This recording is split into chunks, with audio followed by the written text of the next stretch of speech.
Bonjour, ici Patrick Pierrat. Voici l'essentiel des nouvelles économiques et financières à connaître ce matin. Les marchés boursiers ont rebondi hier après plusieurs jours de recul. À la bourse de Toronto, l'indice S&P TSX a gagné 2,4%. Aux États-Unis, le Nasdaq a gagné 2,3%, le S&P 500 2,6% et le Dow Jones 2,7%. La valeur nette moyenne des ménages canadiens a connu une baisse de 6,5% au deuxième trimestre. Elle est passée d'un peu plus d'$1 million au premier trimestre à 941 000 au deuxième trimestre, selon Statistique Canada. Pourquoi une telle baisse ? Les ménages de moins de 35 ans sont surtout affectés par le recul des prix de l'immobilier, parce que ce type d'actif occupe en proportion une part plus importante de leur patrimoine, 59% en moyenne au deuxième trimestre.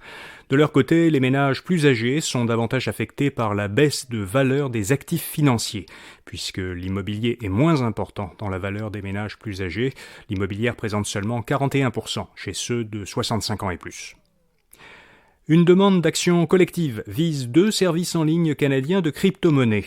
Les services financiers en ligne ShakePay de Montréal et Wealthsimple de Toronto sont visés par cette demande d'action collective parce qu'ils auraient facturé des frais cachés à leurs clients, alors qu'ils se présentent comme des services sans frais pour certaines transactions. L'action collective concerne les personnes et entreprises qui ont effectué une transaction utilisant ShakePay ou Wealthsimple pour acheter ou vendre des jetons de crypto-monnaie. Selon LPC Avocat, la firme de Montréal qui a initié l'action collective, ces 2 services ne divulgueraient pas les coûts précis de leurs services.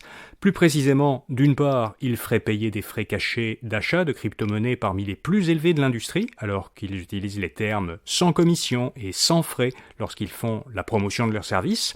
Et d'autre part, ils maintiendraient intentionnellement élevé l'écart entre les prix d'achat et les prix de vente lors d'une transaction de crypto-monnaie, de manière à percevoir une commission cachée à chaque transaction. 2 employés ontariens de la firme de diffusion de communiqués de presse Globe Newswire ont été arrêtés pour fraude et délit d'initié.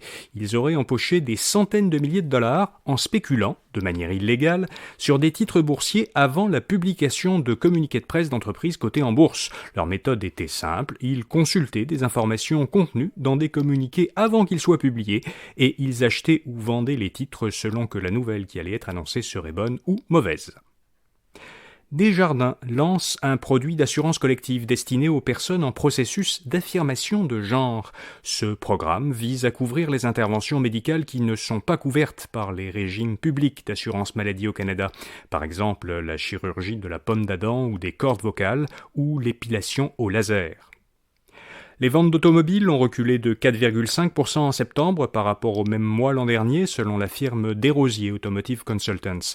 130 421 véhicules légers ont été vendus au Canada le mois dernier, soit le plus faible niveau de vente pour un mois de septembre depuis 2009. Twitter permet maintenant à certains usagers canadiens de modifier jusqu'à 5 fois leur message dans les 30 minutes suivant leur publication pour le corriger. Cette fonction n'est accessible qu'aux utilisateurs qui paient pour le service Twitter Blue. Pour le moment, le Canada, l'Australie et la Nouvelle-Zélande sont les 3 seuls pays où cette fonction est disponible. Et puis la vedette de télé-réalité, Kim Kardashian, doit payer une amende de 1,26 million de dollars américains pour avoir fait la promotion sur Instagram de la crypto-monnaie Ethereum Max sans avoir averti qu'elle avait été payée 250 000 dollars américains pour le faire. Elle devra donc payer une amende 5 fois le montant qu'elle a reçu. Voilà, vous savez l'essentiel. Pour un tour d'horizon plus complet de l'actualité, allez à infobref.com pour voir notre infolettre Infobref matin et à partir de 16h, Infobref soir. Vous pouvez bien sûr vous abonner pour recevoir gratuitement par courriel ces 2 infolettres quotidiennes. Rendez-vous demain matin pour un autre bulletin audio Infobref à faire. Bonne journée.